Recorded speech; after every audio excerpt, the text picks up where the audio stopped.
Clearly. Welcome to A Shot Between the Reels. My name is Dan, and then over here, My name is Brendan. hey Brendan, Hi, Dan. how are you doing this evening? Yeah, I'm well. I'm looking forward to talking about a film where we recently got to go back to the cinema, which is very exciting. Yes, yes. Okay, this is where I have a confession. Yes, I told you last week that I went to the cinema 3 times, which was shocking to say the least. but then I hadn't been since February, Yeah, so catching up to do. yeah. Anyway, and I felt basically it was like a kid going back to the sweet shop every day. Um, Yeah. I saw the film we were going to review twice.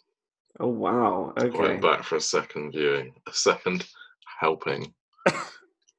But the first film I watched was on the Sunday night of last week, and I watched The Dark Knight, which was great because I went Lovely. I went back to the cinema that I saw it for the first time, so it Okay. was great. It wasn't the same screen, which would have been cool, but Yeah, yeah. um, it was certainly the same cinema. So yeah, that was amazing. That was a great time to go back to the cinema and watch one of my Yeah. all-time favourites. That must be, and whoever was on the tech for that screen had cranked up the sound so loud.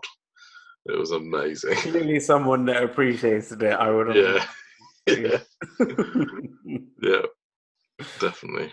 Yeah. How was it for you going back to the cinema? So, I mean, it's odd, isn't it? Because, like you, when we were living closer together, we went to the cinema quite often together, which Hand in prompted hand.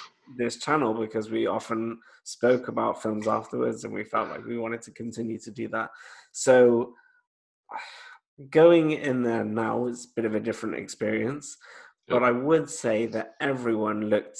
So I don't know about for you, but everyone looked so excited to be back in the cinema. So it was kind of nice. It was a bit more like a treat, and I think going in, I mean, I loved being back. I thought it was great. There's something special about going to see a film in the cinema, a film that you're excited about seeing because you get the full experience. You get the experience that I believe the director and everyone else involved is intending you Yeah. to have. So 100%. it's good. I mean, wearing a mask not very comfortable. Did you take yours off? I bought popcorn so I could just kind of Just munch have it that. there. So, yeah. So yes, I did take it off, but mainly to eat. Yes, There's no way that any person can wear one of those masks for best part of 3 hours. it's very uncomfortable. Just sitting and you're not doing anything.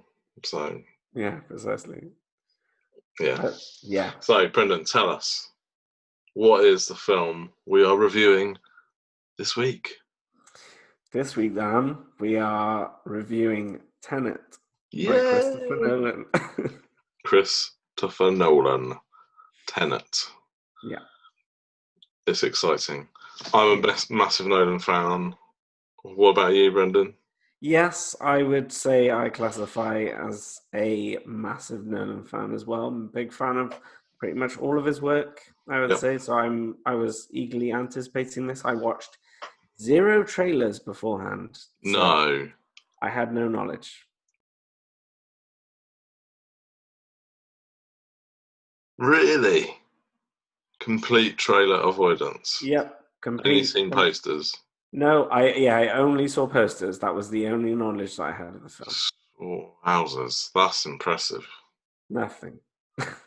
Have you gone back and watched the trailer? Actually, I haven't been You back to watch should you the should trailer. try it because I should, yeah, you yeah. basically see everything in the trailers. They show you scenes or footage from the final bit of the film. Oh So wow, okay, yeah. yeah, not that you know anything about what's going on, No. but it's all there. Yeah.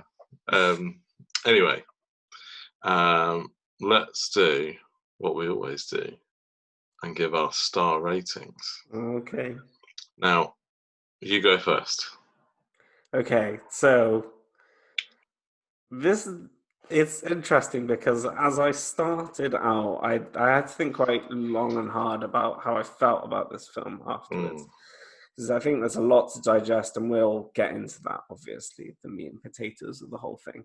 mm. But initially, I was a little bit lower, and then I had time to think on it, and I settled on 4 out of 5 stars. Quattro. 4 stars from Brendan. Yeah. Okay, so I obviously have seen this film twice, both at cinema. And the first time I watched it, I was sitting on a 4 star. On second viewing, I have settled for 5 stars.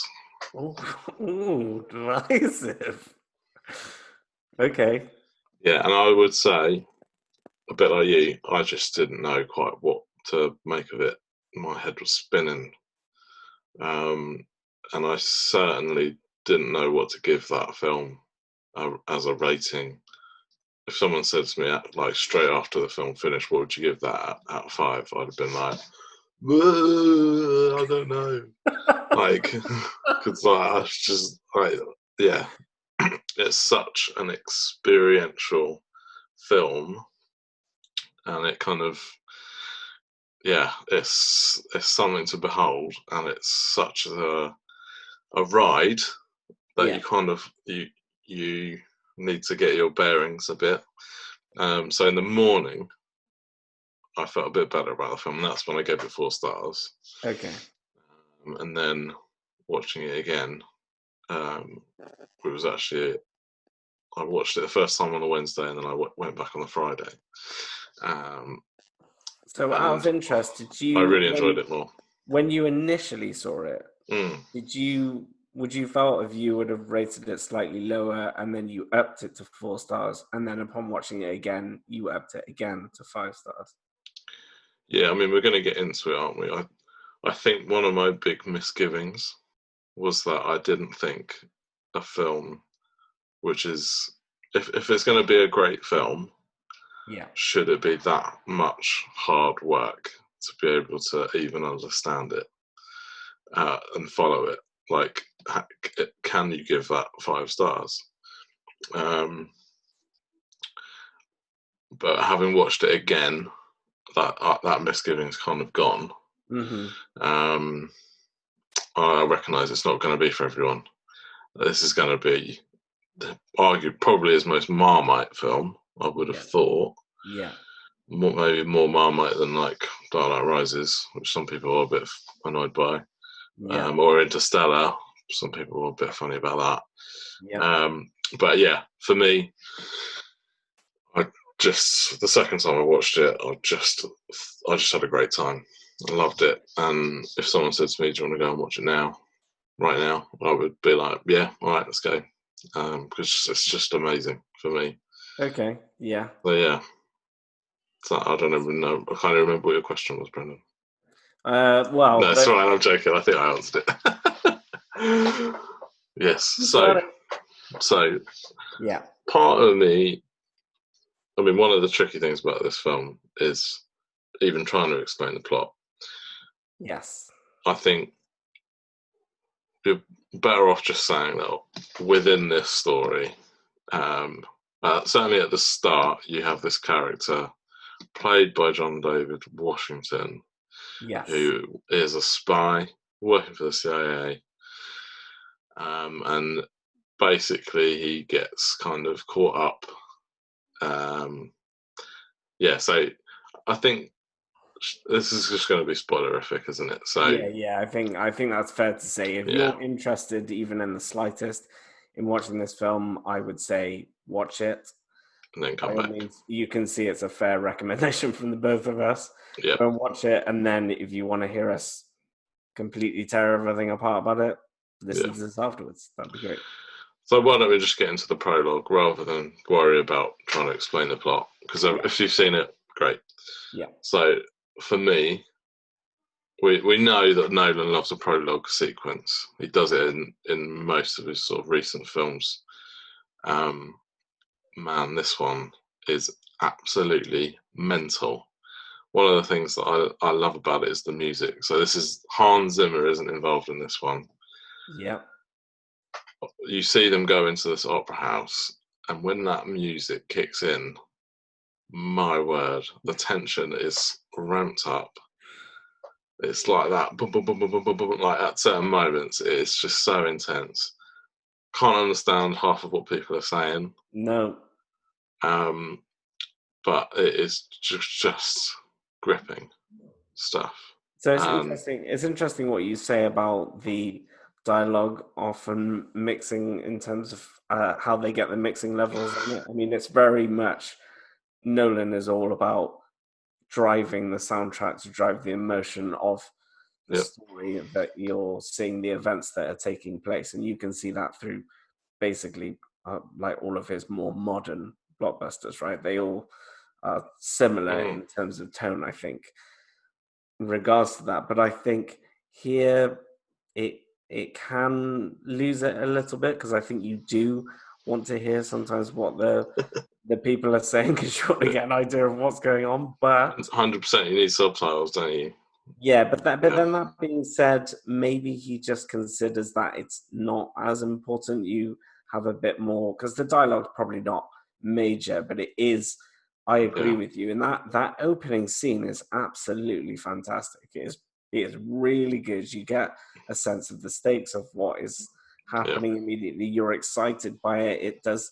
It seems interesting. It's definitely one way to kick off a film. You can't yeah. necessarily see it coming. It just No, suddenly it explodes, doesn't it? After it's about yeah. to happen, and then there it is. And for me as well, like watching that a second time, you definitely get much more out of what's going on.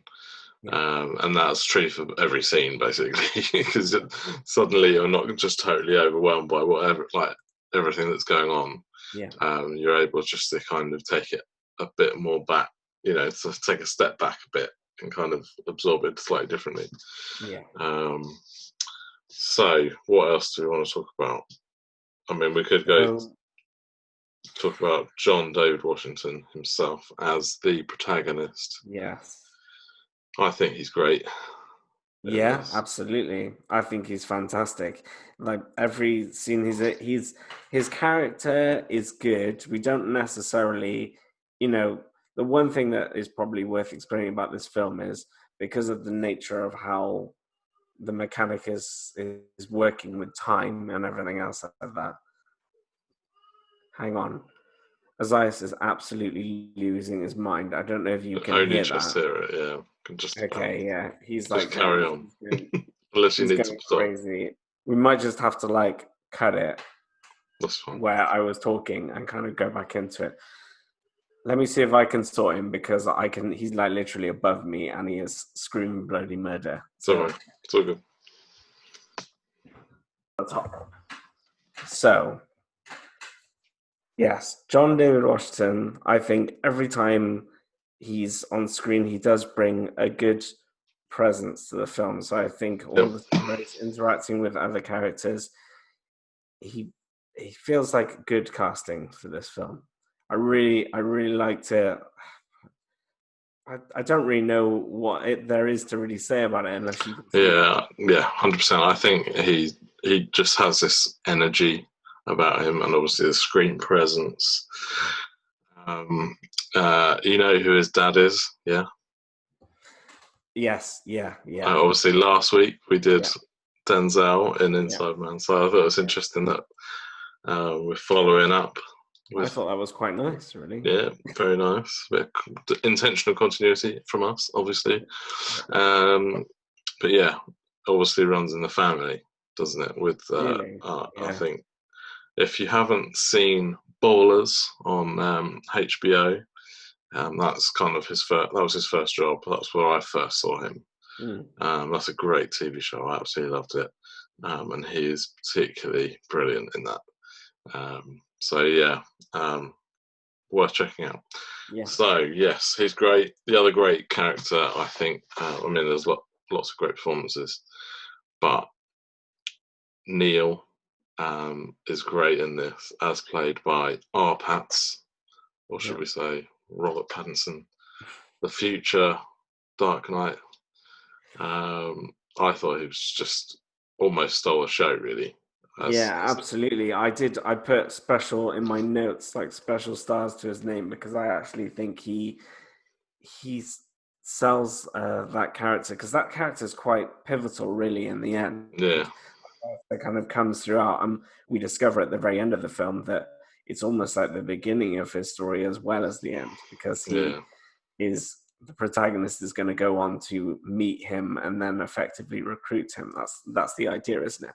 But I yeah, think all of his involvements, again, all of his scenes, he does really shine. I think he brings kind of those quippy moments of dialogue. He's a bit more light-hearted. He's the yeah, more light-hearted kind of character in the film. yeah. He But I brings think, that comic relief as the yeah, author. Yeah, but really, again, really good. I think yeah, he's not necessarily the kind of person you would necessarily think to cast, but the one thing that I will say about Christopher Nolan is he always has that on the right kind of wavelength. He casts these yeah, people where you think, is that really kind of like the correct casting? And then you see them yeah, bringing their all, and you think, well, obviously it was. It was yeah, great.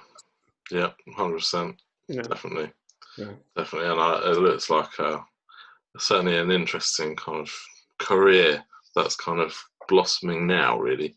yes. Not that he wasn't, you know, half decent in Twilight, despite the films being absolutely dreadful. Anyway, Let's say um, that was the best day. Yes. yes, indeed. Yeah. Right, we've got to talk about a couple of things. So, I think before we get into the action sequences, which are absolutely astounding, Yeah.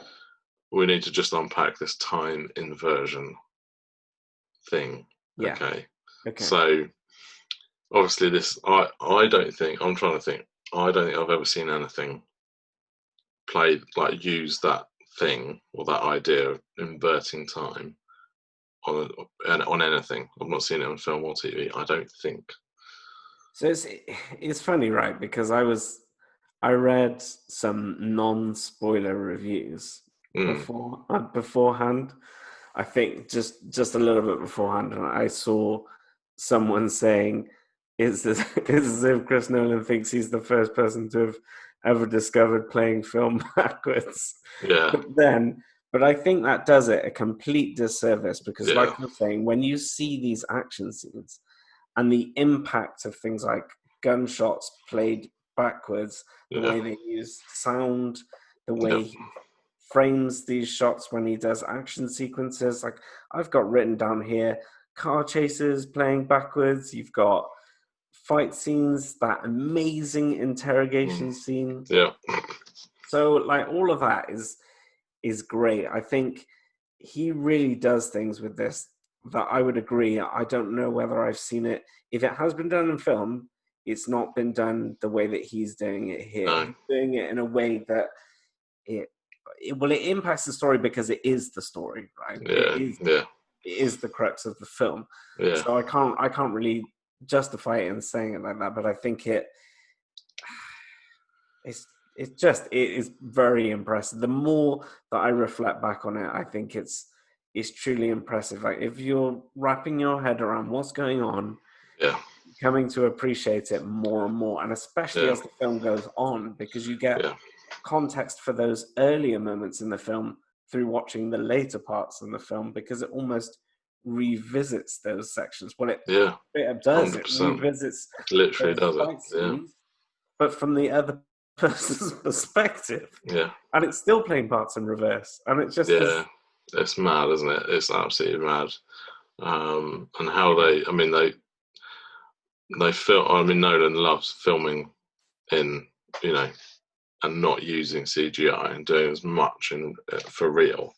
mm, So some of that stuff must have been absolutely mental. yeah, Because I bet we'd be surprised at what isn't CGI that we would think it is. yeah, Um, but yeah, I think one of the problems and or not the problems, one of the challenges of watching this film is that the story is hard to follow because of this time inversion thing. So hmm you have normally a story has a sort of beginning, middle, end, and it just goes in one way. But obviously, with this story, the characters are inverting, so they're going back through what they've just done, and then they're coming back into real time, and then they're going back again, and it's really hard to get your head around. Okay, where are we now? and it's totally disorientating, and that's part of it. So when you're watching those sequences and you're seeing things in reverse at the same time as things playing out in like forward time, it is disorientating, and it almost is meant to be, and you can't get away from that, and it is so. Some of the sequences are so overwhelming. So like the car chase is incredible. Yeah, like you said, that interrogation sequence. First time I watched that, I just was it. I was speechless. I was just like, what the heck is going on? Yeah. And then absolutely mad, especially when all of a sudden Aaron Taylor Johnson turns up and you're like, what's happening now? And then like, where's Kenneth Branagh gone? And like you're trying to, but you don't get a chance to even wrestle with those questions. No. All the questions you have, the because story is happening, right? It's it just keeps going. All of it. All of a sudden, Jonathan David Washington's inverted, and he's going back out, and you're back in the car chase, but from the other perspective, and it's like, oh my goodness, it is a lot to process. And that's great, right? Isn't that great? The reveal when he's inverted or he's reversed, and then he is in the car, that you see the car eventually is crashed and flips back over. So in all the moments where something crazy has happened, it's usually because his character is involved, but another part of time going the other way. It is mad, and like that final sort of battle as well, when they've got bombs going off, and there's that bit, and they're like imploding and exploding. There's the bit where the building explodes about 3 different times because it's shot an inverted shot and then shot again, and it's kind of like it's absolutely insane. Absolutely insane. And no wonder it's hard to follow. And like, but for me, watching it a second time, 100% felt like actually,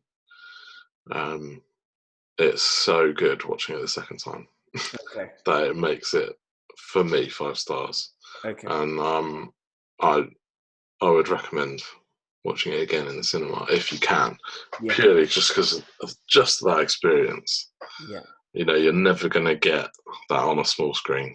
No. Even with really good surround sound. I completely agree that I think Nolan, not everyone, I think a lot of people would probably believe that he's just pushing cinema as hard as he can because it's more money, but I don't actually think it's that. I do think if you look at any one of his films, I've seen almost all of his films on the big screen, and I would say that they're specifically filmed in that way. They're filmed often for IMAX. They're filmed to be enjoyed on a big screen. You get the large sound, you get the larger than life experience. It's meant to be that way. And with this film, it's no less than those other films. I think it feels exactly the same way. You get the kind of raw cinematic nature of it. It's meant to be enjoyed that way, and you can definitely tell 100%.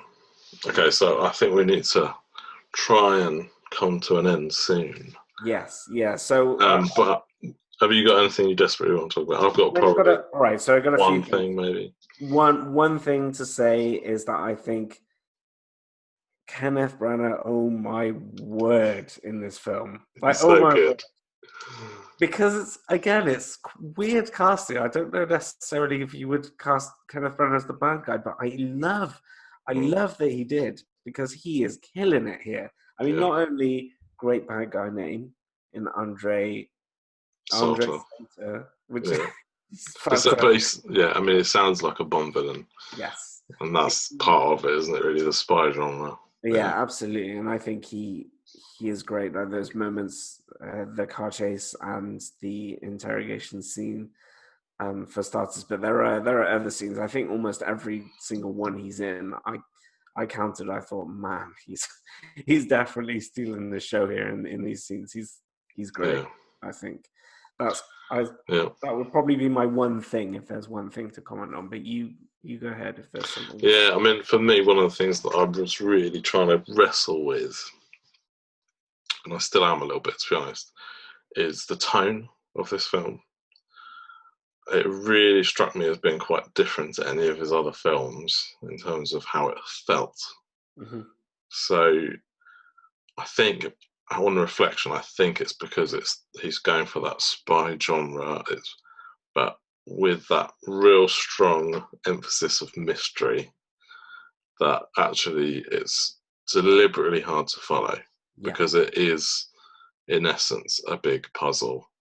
And one of the films that I'd read that he kind of referenced before, when he announced this film, was North by Northwest, Oh, interesting. which I'd watched That's about a a year great film. ago, and that has a very similar tone. It's just kind of like, there are moments where you're like, what is going on? Oh, Um, it's a mystery, but it's going at like breakneck speed as well. I yeah. love that film because So it's not yeah, the story is constantly moving. It's basically a chase, isn't it? And so you're yeah, constantly seeing it unfold that way. And this film does feel like it picks a pace. The one thing I would say against it, and I think ultimately the reason that I dropped it lower, is I think there is a lot of expositional dialogue that is happening that what? well, for me, Oh no, I'm joking. for me, But more or less, that's all the only type of dialogue. yeah, and so because you get so much of that, it I think it could have been he almost feels as if he's making it deliberately hard to understand, harder than it really needs to be. I think he probably and the reason and it makes me sad really because those there are those moments when like we've touched upon, some of the action sequence, well, pretty much all of the action sequences are jaw dropping because they're done so well. It's doing Yeah, something that is like basically not. It's not often touched upon, or definitely I haven't seen it been touched upon. But the way that he's playing out these action scenes and the way he ups the stakes between all of the different characters, it's played out beautifully, and yeah, that's what makes me sad because everything, the other parts where it's all this expositional dialogue and seems to be deliberately trying to confuse you, made me upset because I thought either I'm just really dumb or I'm taking longer to. I mean, upon reflection, I think I do understand it a lot better, and if yeah, going in for a second time, I think I definitely would even more, and yeah, maybe it would cause me to bring my vote up, but I yeah. think No, I it just think drops it. 100%. I get it, and I think for me, like, I think I got more the second viewing, and that was less of an issue, and then I actually enjoyed it more Okay.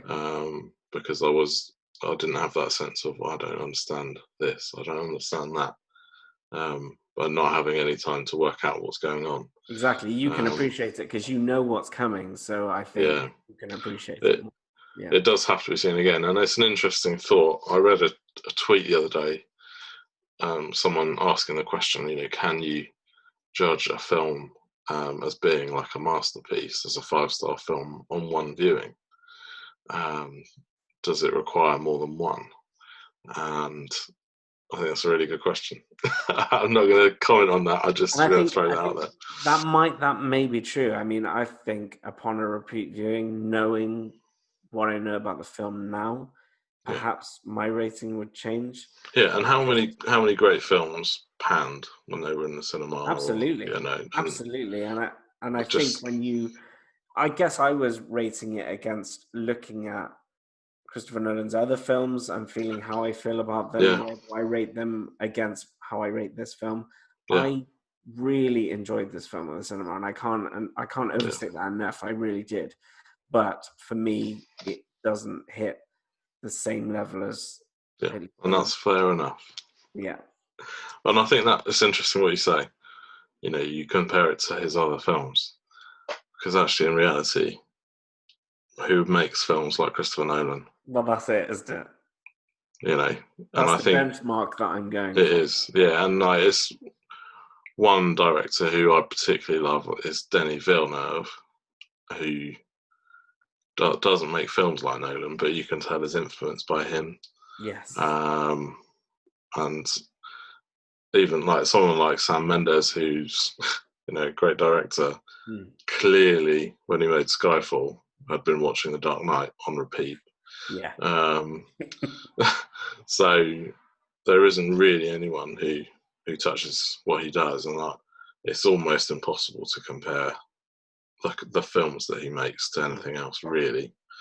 But yeah, on that note, I think the type of films he makes as well. I've heard a lot of people have said to me that they find something like Inception difficult to understand. I would say this film makes, if you think Inception is hard to understand, this film makes Inception look like a kid's storybook, because it's completely 100%. It's completely on a whole other level. And that's not to say, I think he makes us the smart person's cinema, but I really appreciate that, because I think we've often spoke about here before, where I don't particularly like films that say they have to pander to the audience. I don't want to be pandered to. Like, if you feel that you want to make a more complex film, by all means, make the film that you want to make, because I want to see that version of that film. And I think he holds nothing back in this, and you've got to appreciate him for that. Yeah, you definitely do. Yeah, when I got back, I said to Nat, my wife, I said to her, that feeling when you first watched Inception and you were like, what have I just seen? That's a bit confusing. Times that feeling by 100. That's how I feel right now. And now that was at like midnight. I was like, how am I meant to sleep now? Like, thanks, Christopher Nolan. I've got to try and go to bed now. So anyway, we should stop there. And it's been a pleasure, Brendan. Pleasure. I would love to go back and invert this whole talk and do it again, just for the pleasure. But Maybe you should do that. Maybe you should just release a rewind version of this. a round version, 2 versions of the review. We'll see. Brilliant. So, yes. We didn't even. Have we mentioned the massive Boeing 747 being crashed into a? Oh my words! Did you know he actually? I listened to an interview. They did the costs and the sums on building a big set to do that, and they found out it was cheaper just to buy the plane and crash it into the airport for real. Oh my word! Really? That was the cheaper option. So that's what they did. That's amazing. That's amazing. And it's no less lost on that shot, because I do actually think that is really fantastic. I love all the actors' faces. It really is shown on their faces as well. So they can't quite believe what they're watching, but it's great. I also know that 2 of those actors are in the film are Spurs fans like me, so that helps as well. So Ken, you're explaining this to the person that really doesn't care about football. I don't know, and probably most of the people viewing this don't care about football, but just means that we've got excellent actors involved, doesn't it? Yep. Anyway, it's been a pleasure, Brendan. Always. And I will see you next time with another film to have a frank discussion about.